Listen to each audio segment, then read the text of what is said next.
Secara umumnya majoriti masyarakat Iban tu di Sibu ya. Ya. Okey, dia ni beragama apa? Asal-asalnya dulu kita memang tak ada agama, Ustaz. Kita ikut macam ritual lah. Ritual, okey. Ritual. Biasa kalau dia Ikut. sebut apa? Agama adat ke dia sembah nature kan? Iya, Alam semula jadi ke? betul. Iya, kampung saya ni majoriti dia menyembah. Dia kata Tuhan dia lah. Kita pun tak tahu, tak pernah tengok Tuhan. Macam tu lah kan.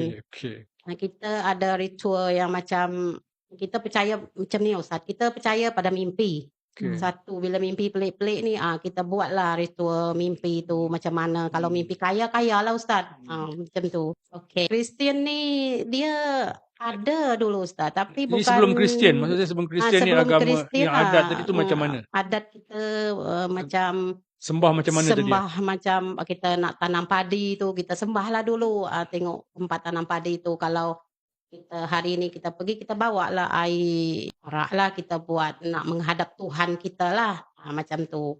Lepas tu kita bawa seekor ayam. Ayam tu kita sembelih lah tempat kita nak menanam padi tu. Macam tu lah. Sebab kita percaya. Ini sebelum Kristian lah kan? Sebelum Kristian. Maknanya, okey, dia percaya kepada Tuhan. Percaya Tuhan dia.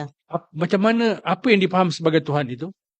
Macam kita ni percaya sangat pada mimpi, pada burung. Burung tu kalau macam burung berbunyi-bunyi tu, ada satu burung tu, kalau kita melanggar dia punya bahasa dia tu, adalah kita kena musibah macam tu, Ustaz.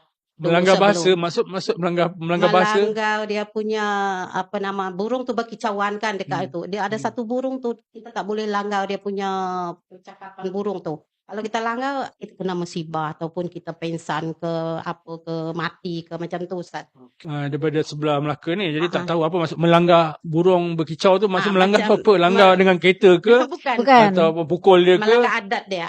Oh, okey. Macam benda tu ada bunyi burung tu ada maksud tertentu. Maksud tertentu dia, Ustaz. Okey, Dia burung bunyi tu tak berkicau sama. ada maksud tertentu. Ya. Tapi kesalahan kita, apa yang kita lakukan kalau menyebabkan musibah tu? Ya, kalau kita langgar apa yang dia cakap, burung cakap tu, kita langgar bahasa dia tu, kita pun tak tahu bahasa burung kan. Itu saya ingat tu macam betul, mana Ustaz. saya nak langgar, saya tak tahu apa dia cakap. Kalau dia kata Bukan bagi langgar dengan sembayang cerita. kata kan. Ya, Saya tak okey. sembayang. Saya faham lah. Ini bahasa burung. Tapi kalau orang dulu-dulu dia faham, Ustaz. Kalau bunyi burung tu bunyi sekali, maknanya ini. Kalau bunyi dia 2 kali, maknanya itu.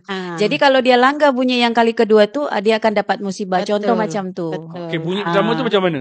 Dia macam Sebab orang kata bunyi macam ni, gitu, saya kita tak faham. boleh. Kita ambil satu burung dulu lah Langgar kan. belah Okey, burung tu hiu. berkicau. Iya.